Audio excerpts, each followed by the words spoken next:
study. We're still in the life of Jacob, whose name has recently been changed to Israel. But we saw that although Jacob had made some steps forward, last week we talked about 1 step forward, 3 steps back. He had wrestled with the man that we know that was the Lord Jesus Christ. He had been, his thigh had been put out of joint. The sinew had shrank, so to speak, his strength. He was brought to the end of his strength. In the end of his strength, he cleaved to the Lord. He cleaved to the Lord. And then we saw that Esau was coming. And he staged his family the way he had staged the troops before. And then I pointed out, but this time he went before them. And so there was like a new Jacob. You see clips, little visions of the new Jacob. And so rather than leading from behind, he is leading from the front.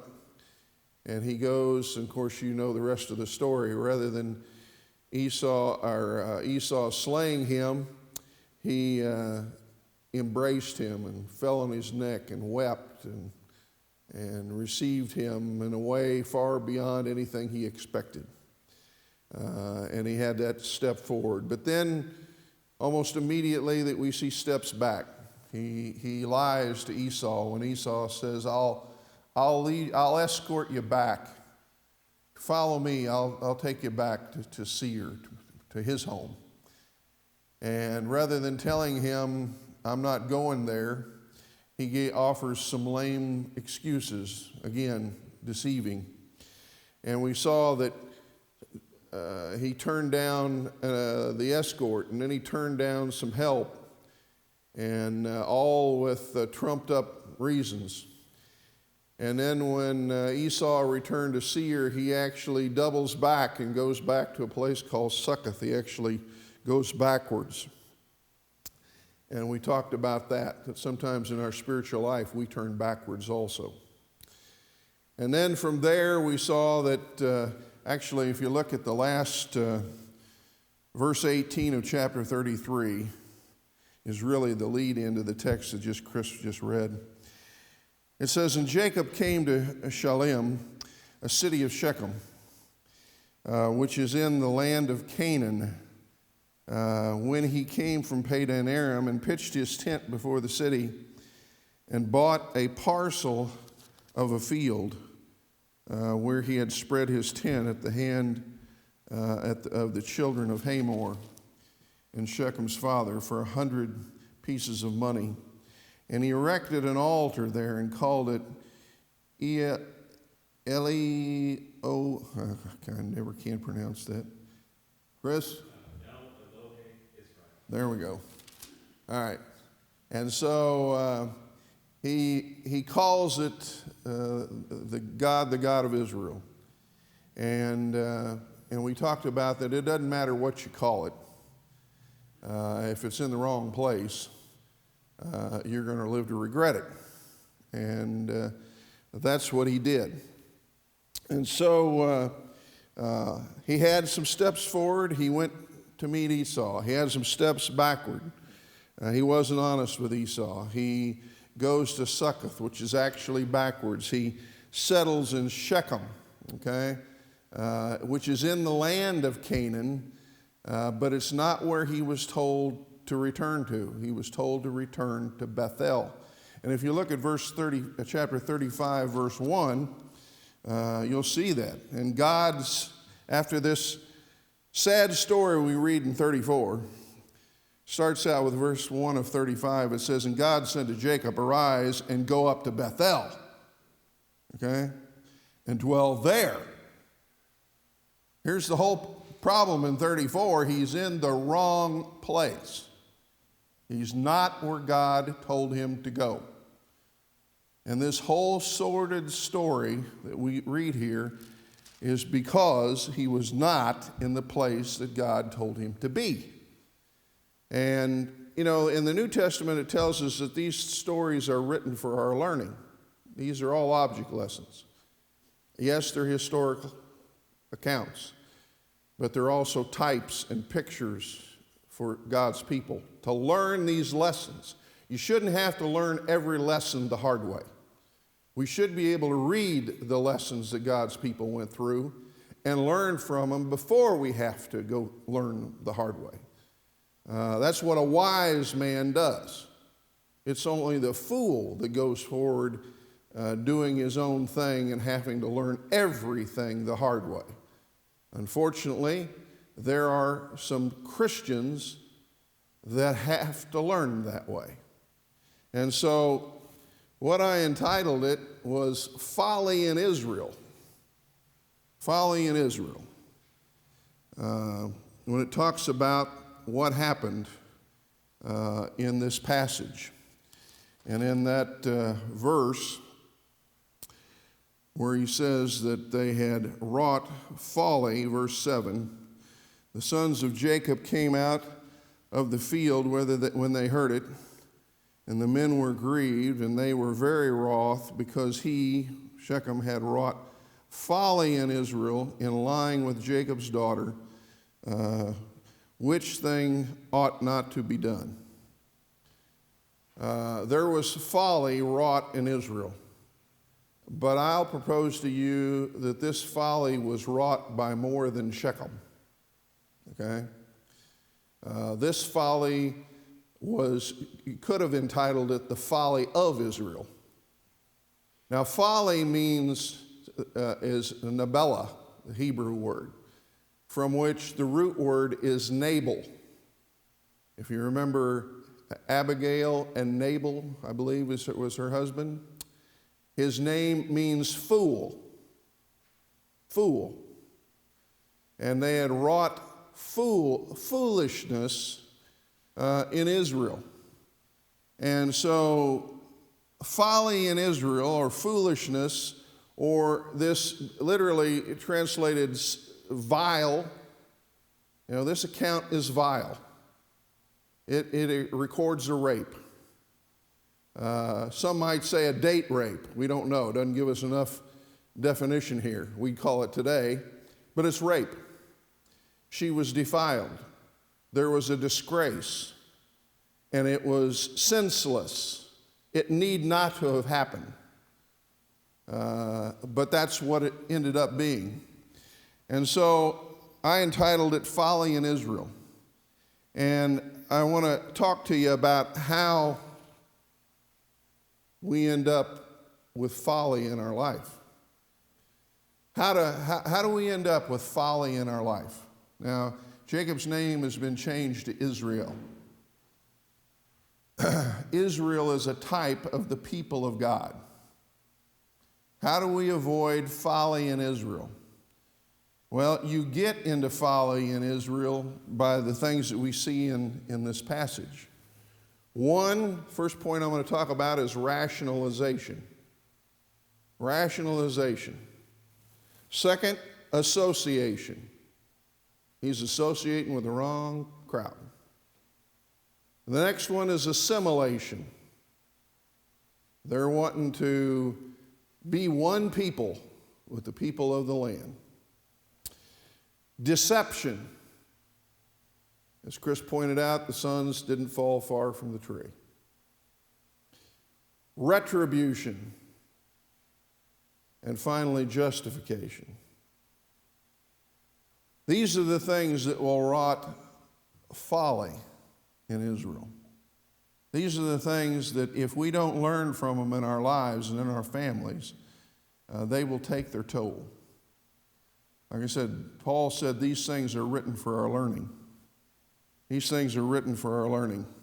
Now, first is rationalization. And you say, well, what do you mean by that? Well, as I pointed out, he was in the wrong place.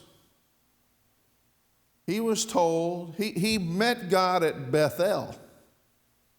He made a vow to God in Bethel that if you keep me in the way and take me and bless me, I'm going to return to Bethel.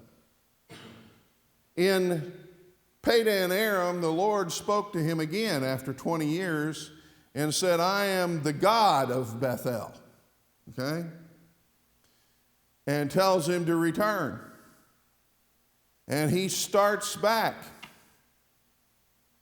And he's got Laban on his trail. And he's got Esau in front of him. But yet, while he was on that journey, with his wives, with his children, with his little ones, with all they had, God took care of him, as we saw in the last couple of verses. But rather than go back to Bethel, after God takes out Laban by appearing to him the night before he caught up with Jacob and says, basically, you touch him, I'll kill you, okay? Took out that problem. Then he deals with Esau. The king's heart's in the hand of the Lord. He changed Esau's heart. Jacob's all fearful, doing his plan how to escape if he attacks the first troop, may give us time to scatter and escape. Put the least valuable things out front, the most valuable things in the back, give us more time. All his plan versus his prayer that we talked about. He goes through all that and all those lessons, and then after God delivers him from Esau, then he turns back. Rather than going on, he's not that far from Bethel, but rather he turns back to Succoth, which is actually backwards, and then eventually crosses over and goes to Shechem, and pitches his tent there and buys a parcel of land and begins to associate with them. Now, some see that Shalem and think that this is talking about Jerusalem. It is not. This is Shechem. Okay? Now, he has found peace in this area of Shechem. Okay? It is the city of Shechem. But this is not Jerusalem. This is not the city of Melchizedek. Okay? This is Shechem, where Abraham entered Sychem in Genesis 12:6 when he came from Padan Aram. And he moved on down between Bethel and Ai. And you see that. It is mentioned in the New Testament in John 4. It is called Sychor. And Hamor is called Emmor in John 4. It is in what is in the New Testament called Samaria. It is the place where Jacob's well was. It's where he met the woman at the well. In the time of Joshua, it was a land grant given to Ephraim, one of the sons of Joseph. It's mentioned several times in Scripture. But it is not, it's a historic city, clearly. But it's mentioned in Acts 17 as Sychem. And Hamor is mentioned again. It is a historic city, but it is not the place that God has called him to be. And I say rationalization because it is in the land. It's in the land. Verse 18 of chapter 33 says, and Jacob came to Shalem, a city of Shechem, or however it's pronounced, which is in the land of Canaan, when he came from Padan Aram and pitched his tent before the city. Well, I'm in the land, Lord. Yes, it's not Bethel, but I'm in the land. And you know what? These people are friendly. These people have received us. They're wanting to become one with us. This is not where God is called. These are Canaanites. Okay? These are Canaanites. And so he has rationalized this. He's gone backwards. He's settled in Shechem, in the land. He builds an altar there, okay? God, the God of Israel. He names it, but he's not where God has called him to be.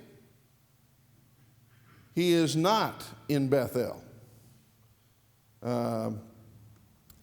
And like I said, in chapter 35, verse 1, immediately after these events, God tells him in no uncertain terms, and God said unto Jacob, arise and go up to Bethel and dwell there.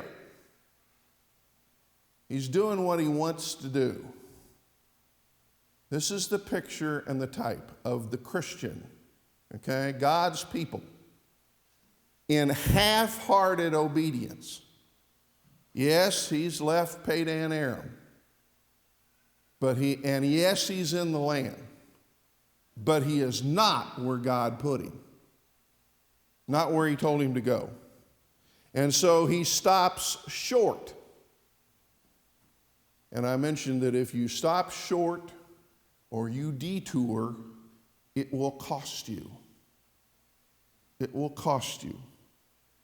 And he has stopped short, and he has pitched his tent, and then he got more comfortable, and he purchased the parcel, and he is settling in short of what God has told him to do.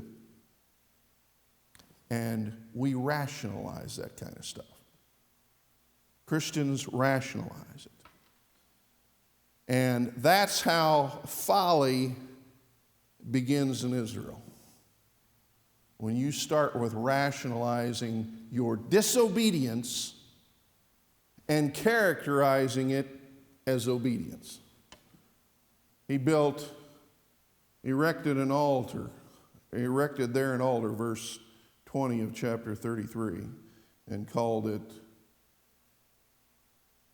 El, God, the God of Israel.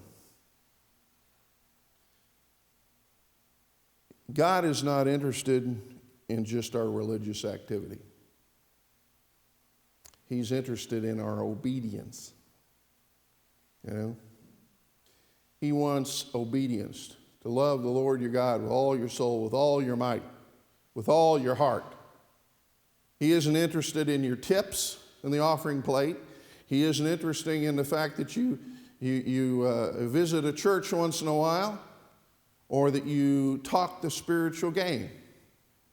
He wants his children to walk in obedience to him. He wants you all in. All in. If you want to keep your life and do your own thing and live where you want to be and worship the way you want to worship, then be prepared for folly in Israel. Be prepared for folly to be in Israel. And he begins there. Verse 1, it says, and Dinah, the daughter of Leah, which she bare unto Jacob, went out to see the daughters of the land. Here's where the association begins. Now, Jacob decided to live there. Okay? Dinah is his daughter. She is the victim of Jacob's choices. Okay? Now, we don't get a lot of information here. There's not a long part. We don't have a lot. But Dinah, the daughter, went out to see the daughters of the land. Well, she wouldn't have been out to see the daughters of the land if it wasn't Jacob's decision to settle down there. Okay? And these people appear friendly. They've welcomed them. Like I said, the danger after having Laban run him down from behind and fearing Laban and and Esau comes at him with 400 men, and the fear of that, he sees Shechem, a city in the land, as being no great danger. Okay? But those subtle dangers are far worse than the overt dangers. So Jacob, when he was on his way, if you will, from Padan Aram, God intervened with Laban. When he left Laban in his rearview mirror and he's going on toward Esau, God intervenes in the heart of Esau. But when he goes to Succoth and then to Shechem, God is not mentioned here. Okay? Conspicuously missing. When you turn back, when you pull up short, so to speak, and all of a sudden God is conspicuously missing in your life, and then folly descends on you, don't be surprised. Don't be surprised. So, all the time that he was, like Genesis 24:27 says, talking about Eleazar and then when they went up there, he says, being in the way the Lord led. That's what Genesis 24:27 says. Being in the way the Lord led. If you're in the way he's called you to go, the Lord will lead you. The Lord will lead you. But when you turn back out of that way, when you decide you're going to detour, when you decide you're going to pull up short, you're on your own. You're on your own. Where's the two camps? Well, let me tell you, the angels were still heading toward Bethel. You decided to turn around. And so he settles in to Shechem, and Dinah, who's probably a teenager,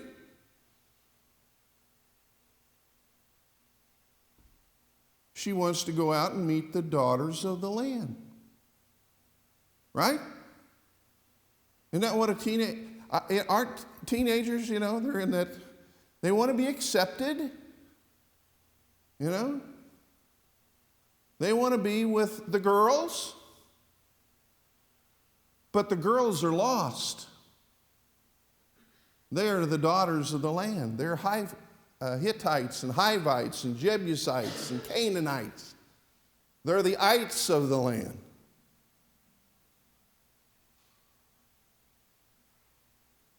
And so this rationalization that, well, it's in the land.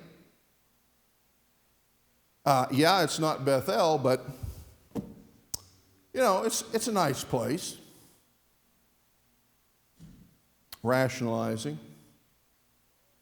And so you settle in there. And now all of a sudden, your daughters are not association with the people of God in Bethel, but they're associating with lost girls in Shechem. And so Dinah was in the wrong place. But whose fault was it that she was in the wrong place? Her father's. Her father's. Wrong place. Runs with the wrong crowd. That wasn't the place where God's people were. What choice did she have? Okay? The Bible talks about Jacob having 12 sons. It only talks about him having one daughter. She goes out with the girls. She's in the wrong place because that's where he settled. She hooks up with the wrong crowd because that's the only crowd to hook up with. And it leads her these lost friends to meet the wrong guy. Shechem. And probably in the wrong situation. Those of you that raise kids know exactly what I'm talking about. You raise teenagers, you know the pressures, the peer pressures, all these things. Wrong crowd, wrong friends, wrong associates, meet the wrong guy in the wrong situation, hang out with girls who hang out with the wrong guys. They're dating them way too young. They're jumping in cars with them, going to the, quote, show, not a show at all. You know how it goes. You run with the wrong crowd.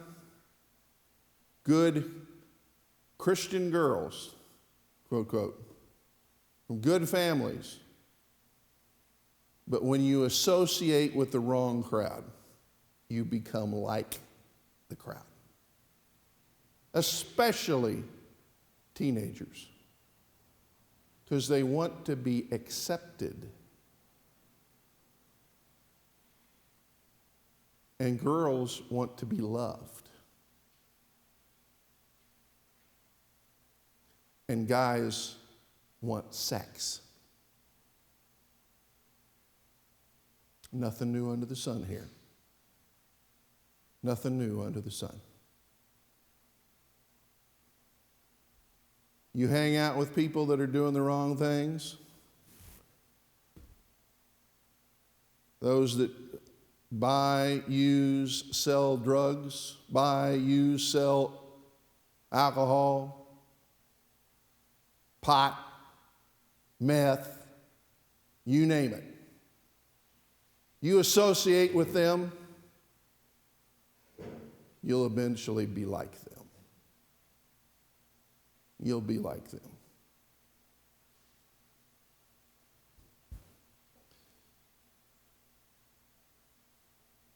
The most dangerous place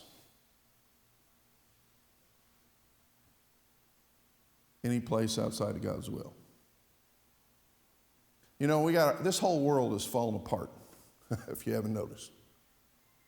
Listen to the news, anything in the last few days?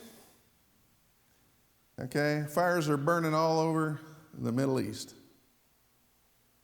Africa, Southeast Asia, all through the Middle East, Europe.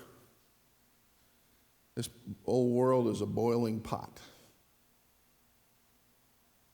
You know there's missionaries over there?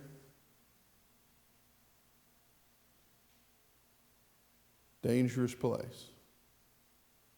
But let me tell you, the most dangerous place for a Christian may not be Egypt or Libya. The most dangerous place for a Christian might be right here if you're out of God's will and you're in the wrong place. If you are in God's will, and you certainly need to make sure you are, don't be presumptuous about it.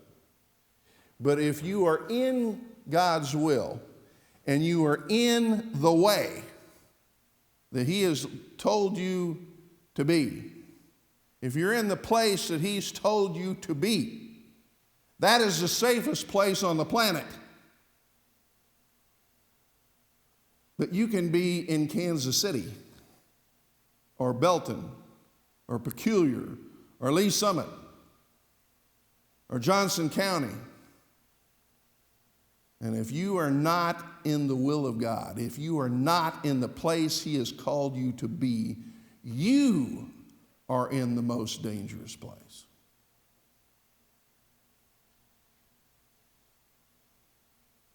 First Corinthians 15:33 says, "Be not deceived, evil communications corrupt good manners." You run with the wrong crowd, you'll end up, they're using the wrong language, you'll find yourself using the same language. If they're drinking, you're going to find yourself drinking. If they're smoking, you're going to find yourself smoking. If they're using drugs or selling drugs, you're probably going to find yourself doing the same thing. Corrupts. It corrupts. This association started by parental choices. Jacob chose to live and associate with the people of Shechem. That was his decision. I'll guarantee you it probably wasn't Dinah's decision to live in Shechem. Probably a 15-year-old girl. Somewhere in there. Probably wasn't her decision to live there. No, it was Jacob's decision to live there. He made that decision. Rather than go to Bethel, where the people of God were, no, he's going to go where he wanted to go. Maybe there was better business interests there. If you read the context of this whole discussion, well, you can trade with us and we'll trade with you, and it's all about ka-ching, ka-ching, ka-ching. And there's no mention in here anywhere of any boundaries. Dinah, you don't take your innocence to town, so to speak. You don't run with these lost girls. What's he going to say to her? They're all lost. There's no mention here of Jacob converting the town. God's name's missing out of this chapter. In the prior chapter, he called the altar that he built there God, the God of Israel, but there's no mention of God or anything in this chapter. It's a pretty sad, sordid story. And so the parents compromised, put the daughter and the family in jeopardy, didn't set any boundaries, and it's obvious from reading the text, Jacob had very little influence with his own family, his own sons. That's what happens when dads aren't leading. And so, through this association, verse 2 says, and when Shechem, the son of Hamor the Hivite, prince of the country, saw her, he took her, lay with her, and defiled her.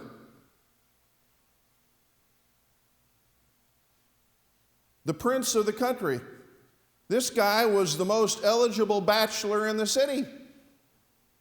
Be like dating a royal, right? He's the prince. Oh, I bet it was quite flattering for the prince of the city to take an interest in this young girl, Dinah. Oh, you can just imagine. Oh, running with the girl. So the prince, he's taking a liking to you. Oh yeah, he sure did.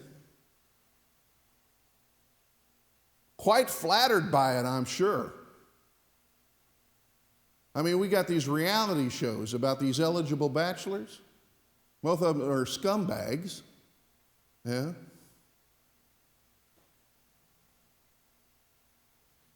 No difference here. This is the same kind of stuff we've got going on today. And what do you got here? You got the prince of the country, the pride of life. Woo, flattering. This guy is loaded, man. It's like the daughter who goes out and marries the doctor, right? You got a daughter and you go off to school, and to land a husband, they got a doctor. Man, those guys make $1 million a year. What a catch. Not if he's lost. Not if he's lost. you'll live to regret it. You'll live to regret it. He saw her, lust of the eyes. He took her, lay with her, defiled her, lust of the flesh. All right here. These points, bing, bing, bing. You want a prescription for folly in Israel? Here it is. Here it is. Happens 1,000 times a day. Same scenario. Parents, not spiritual leading. Fathers, not spiritual leading their homes. Not setting boundaries for the girls. Not setting boundaries for the guys. No real influence on them because they're spiritually compromised. They're complacent. They're all about the buck. They're in the wrong place. They're in the wrong church. They may be in a place where it's a better networking for business. You know? That's a lot of what church is today. You know, where's the biggest church in town? So you get lots of business contacts. You'll see more people in the lobby swapping business cards than you see shaking hands.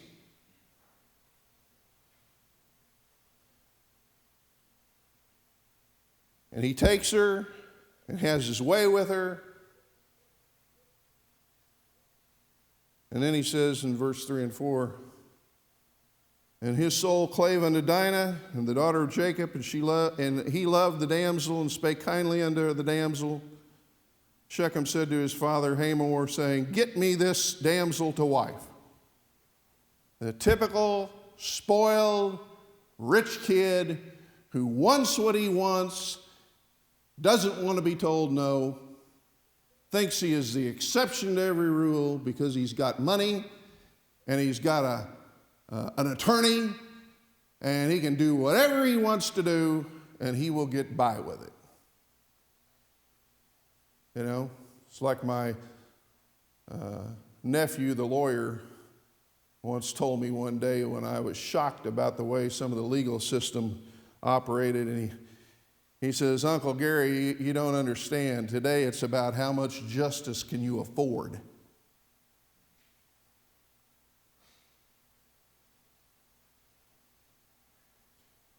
How many of these, you know, if you have enough money, enough millions, enough prestige, you're a political family.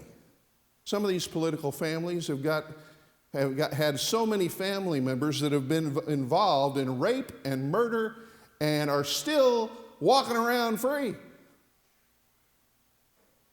Okay? Names I could mention that you would immediately recognize. Princes of the country. I'm sure they thought it was quite exciting that the prince of the country showed an interest in their daughter initially, till he decided to put the cart before the horse, take the cow.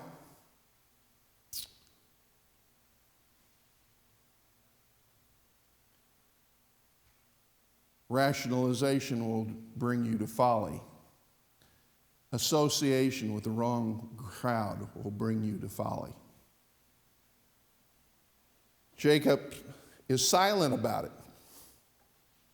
Verse 5, it says, and Jacob heard that he had defiled Dinah his daughter. Now his sons were with the cattle in the field, and Jacob held his peace until they were come. Why? Why did he hold his peace? Father, your daughter's just been raped. Was it because of shock? Was he embarrassed? Was it the stigma of having your daughter sexually molested? You see, given the attitudes that people who fall into, a lot of times it isn't about the girl, the victim. The parents are more concerned about their reputation than their daughter who's just been defiled. He holds his peace. Maybe he's still saying, what do I do now? This really messes up my business plan. Is he convicted? Is it guilt? Has the Holy Spirit been telling him, you should have been in Bethel? Why did you stop here?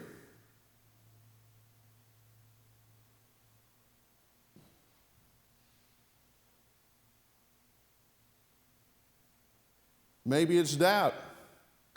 Well, did she bring it on herself? Let's blame the victim.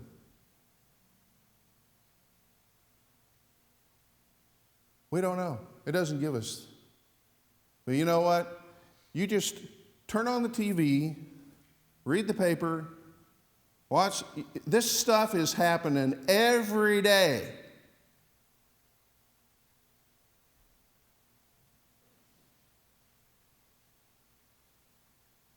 Rationalizing, doing your own thing. Rationalizing why you're not really serving God, you're just going through the motions. You pulled up short. You've detoured off track. You're chasing the buck. And you've put your family in jeopardy by your lack of leadership. Passive, no leadership here. Like I said, we choose where we want to live. And we choose where and with whom we associate. We choose where we go to church or what type of church we go to. All our life is made up of our choices. And when you make the wrong choices and it all turns to feathers, all you got to do is look in the mirror.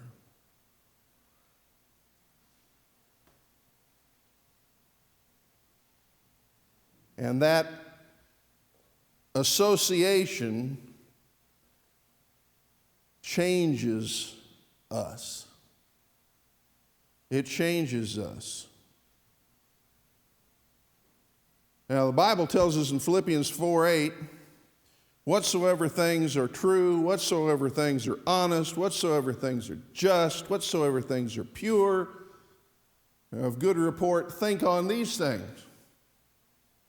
That's why he says evil communications corrupt good manners. It's the other side of the issue. You're going to run with the wrong crowd, laugh at the dirty jokes, be involved in the sinful practices, run with them, you'll be like them. Eventually you'll be like them. And you'll assimilate right into them. And that's the danger of the church today. Rather than trying to preach separation from the world, the church today is inviting the world right in among the church. And there's no difference between the clean and the unclean, between the holy and the profane. No difference. The church is becoming exactly like the world. There's a reason why Ding-a-ling will fill that Sprint Stadium on Friday. He preaches what they want to hear. He don't preach separation. He don't preach sin. Health, wealth, prosperity. That's what they want to hear. Health, wealth, prosperity. You trade with us, we'll trade with you. You give us our daughters, we'll give you your daughters. We'll just assimilate and all be one. Verse 6 says, and Hamor, the father of Shechem, went out unto Jacob to commune with him. And the sons of Jacob came out of the field when they heard it, and were grieved, and they were very wroth, because he had wrought folly in Israel in lying with Jacob's daughter. which thing ought not to have been done. It's amazing that the boys are more upset about it than the dad. What a sad testimony that is. And Hamor communed with them, saying, the soul of my son Shechem longeth for your daughter. I pray you give her to him to wife. And make ye marriages with us, and give your daughters unto us, and take our daughters unto you. And ye shall dwell with us, and the land shall be before you. Dwell and trade ye therein, and get you possessions therein. Health, wealth, prosperity. Let's not just associate, let's assimilate. We'll give you our daughters, and you give us your daughters, and let's just blend in. Blend in. We'll be one people, verse 15, he says there. It says, but in this will we consent unto you, if you will be as we are, that every male of you be circumcised. Then we will give our daughters unto you, and we will take your daughters unto us, and we will dwell with you, and we will become one people. Now see, the boys have another plan here. Jacob's discussing with Hamor this merger. And the boys are saying, my foot. But they understood what was going down. It was an offer to assimilate. It was an offer to become one people.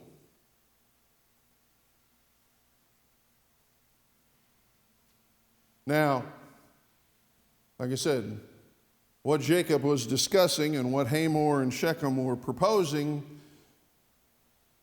and what the boys' intention were two different things, as we saw and read. Verse 11 says, and Shechem said to her father and unto her brothers, let me find grace in your eyes, and what ye shall say unto me I will give. Ask me never so much dowry and gift, and I will give it according as you shall say unto me. But give me the damsel to wife. I'll pay the dowry. And money's not an object to me. That's typically what the princes of the country that we see in the United States today, these wealthy families who have more money than brains, and certainly more money than morals, and they are used to just buying whatever they want. If it costs them a few $1 million for a team of attorneys to get them out of their legal problems, it's not a problem. If they have to pay a fine or pay somebody off, it's not a problem. Just tell me how much money you need, but give me the damsel. That's what this kid was used to. Okay? And the son, look at verse 13. It's not Jacob that's answering, but it's the sons of Jacob that are answering. And the sons of Jacob answered Shechem and Hamor his father deceitfully. Like Chris said, didn't fall far from the tree, these apples. And said, because he had defiled thine other sister. And they said unto them, we cannot do this thing, to give our sister to one that is uncircumcised, for that were a reproach to us. But in this we will consent unto you, that if you will be as we be, every male of you be circumcised, then we will give our daughters unto you, and we will take your daughters unto us, and we will dwell with you, and we will become one people. You just have to join our church. Yeah. You just need to be circumcised. Reference to the covenant with Abraham. It's just a religious thing, right? Just embrace our religion, and that's fine. Now, the token of the religion, not the reality of it. But hey, today, most people don't know the difference. Religion to them is the token. It's not the reality. It's not a relationship with Jesus Christ. It's just that you say you're a Christian. We've got people in the highest offices of the land say that they're a Christian. Ain't no more Christian than a man in the moon. But there's no difference between the token and the reality today. Verse 17 says, "But if you will not hearken to us to be circumcised, then we will take our daughter and we will be gone." And it was a total deception on the part of the boys. But they're playing to the greed and the financial issues here. And you see that by the response. Verse 18, it says, "And the words pleased Hamor and Shechem, Hamor's son, and the young man deferred not to do the thing, because he had delight in Jacob's daughter, and he was more honorable than all the house of his father. And Hamor and Shechem his son came into the gate of their city and communed with the men of the city, saying, These men are peaceable with us. Therefore let them dwell in the land and trade therein. For the land, behold, it is large enough for them. Let us take of their daughters for us to wives, and let us give them our daughters. Only herein will the men consent for us, for to dwell with us, to be one people, if every man among us be circumcised, as they are circumcised. Shall not their cattle and their substance and every beast of theirs be ours? Let us consent unto them, and they will dwell with us. And unto Hamor and Shechem his son hearkened all that went out of the gate of the city, and every male was circumcised, all that went out of the gate of the city. So you have a rationalization. Again, these are all the steps that bring folly into Israel. A rationalization. You have an association with lost men and women. You have an assimilation that is being considered here and worked. And then you have this deception, a deception. And that's what I was saying, that, we end up being like the people we associate with. The boys are not different than their father. He was a deceiver. And the people of the land here in Shechem are all about the money.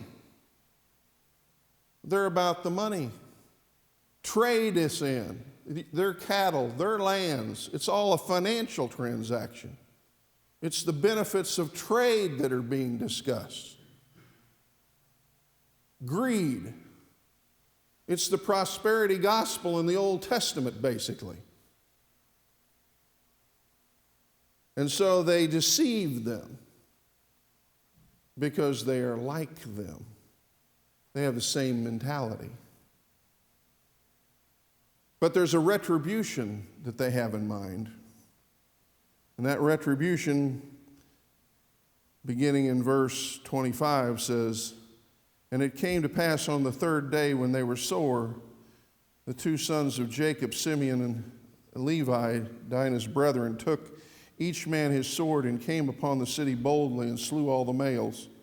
They slew Hamor and Shechem his son with the edge of the sword, took Dinah out of Shechem's house, and went out, and the sons of Jacob came upon the slain and the spoiled of the city, because they had defiled their sister.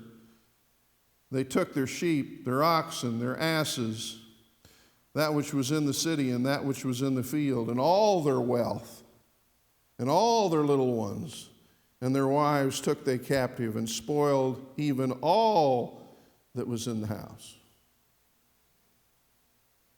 They had designs on more than just sharing the wealth. They were going to take it all. They were going to take it all. And Jacob said to Simeon and Levi, You have troubled me to make me to stink among the inhabitants of the land, among the Canaanites and the Perizzites. I, being few in number, they shall gather themselves together against me and slay me, and I shall be destroyed, I and my house. They take retribution. They slay all the Shechemites, the men. They spoil the city. And Jacob rebukes them. But he's not really rebuking them for what they did. He's rebuking it for how he thinks it's going to come back on his own head. Not that he killed the Shechemites in retribution for the rape, but it's all about Jacob. I shall be destroyed. I and my house. You've made me to stink. You know?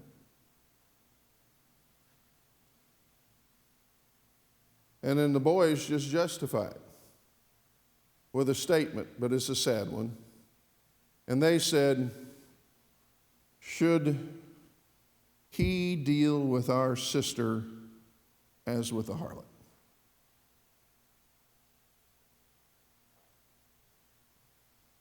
That was their justification. But how did all this happen? Because Jacob rationalized his disobedience. Because he didn't go where God told him to go. Because he pulled up short. Because he thought he could play church, if you will, build an altar outside of Shechem rather than go back to Bethel. And that association brought all this folly upon his house.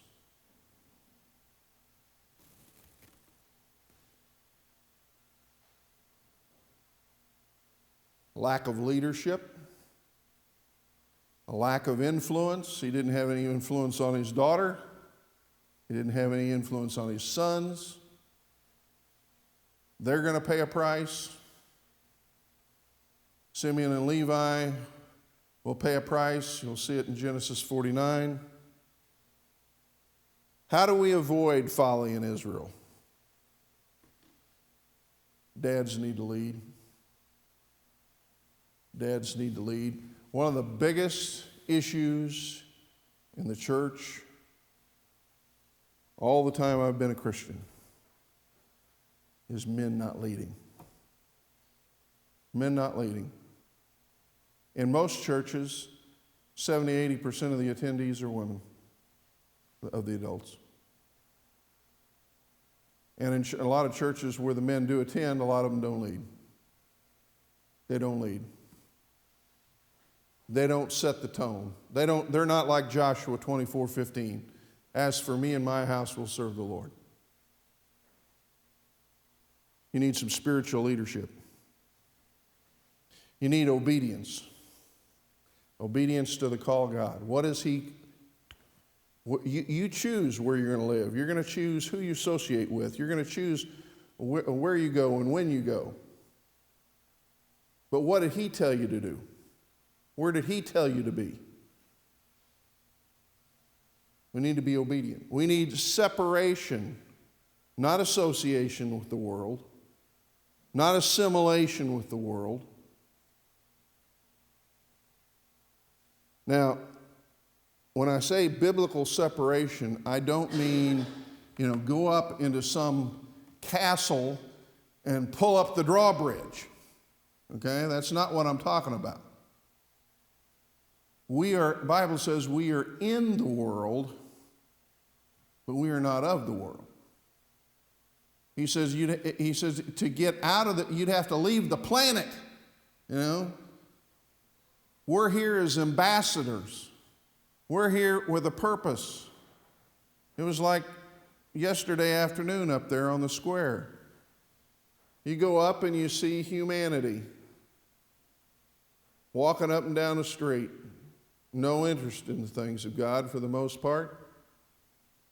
Only interested in amusement, amusing themselves, entertaining themselves. But what is their real need? They need the Lord. They go back to homes that are broken, marriages that are in trouble, children that are in rebellion, broken relationships, they need the Savior. They need the Savior. It's like I was talking about last Sunday night. We need compassion. We need to look at them as Jesus looked at them. We need to go forth weeping, bearing precious seed. When you see the church history and you see great movements of God, you see that it was God's people who had compassion upon the lost, who were given to prayer, who knew that they had a calling from God, that spent their time not just going about everyday life, but to understanding that they're men and women on a mission. You know, Teresa's reading the autobiography of Hudson Taylor right now, and she's been reading it to me. And just listening to her read it brings me to tears. And that young man, I think he was like 15 or 16 years old when he felt God's call on his life and his call to go to China. And when you study the annals of missions, Hudson Taylor is one of the greatest missionaries that the world has ever known. But when you see his heart attitude and how he, from a teenager, sacrificed, separated himself, gave himself to prayer, learned to trust God, had a burden for those people, he went forth weeping, bearing precious seed. He doubtless came again rejoicing. We are so far away from that today. It's unbelievable. We are so consumed with the affairs of this life. So going through the motions. God's people need to realize there's folly wrought in Israel. We rationalize it. We justify it.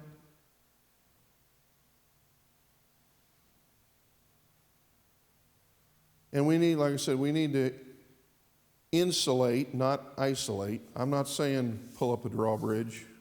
We need to have contact with lost people. But we need to have contact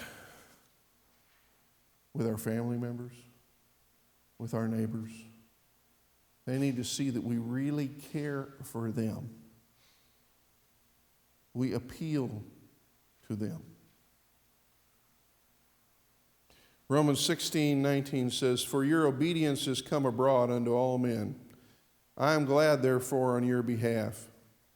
But I would have you wise unto that which is good, simple concerning evil." In another place, the Bible says, "You be wise as serpents, harmless as doves." I don't think God wants us naive, because we have an enemy out there. We need to know his tactics. We need to know the Shechems of this world. If you're a father and you got daughters or sons, you need to warn them about the Shechems of this world. Or if you're a grandmother or grandfather, you got that whatever window of time you got with those grandkids. You need to prepare them for the world that they face out there.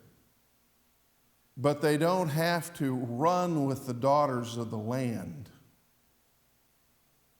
because you may end up finding them in the wrong place and meeting the wrong guy in the wrong situation. And you will pay a dreadful price for it. Many families have. Many families have. Far more than you even realize. Because a lot of those tragedies, they don't even want to talk about.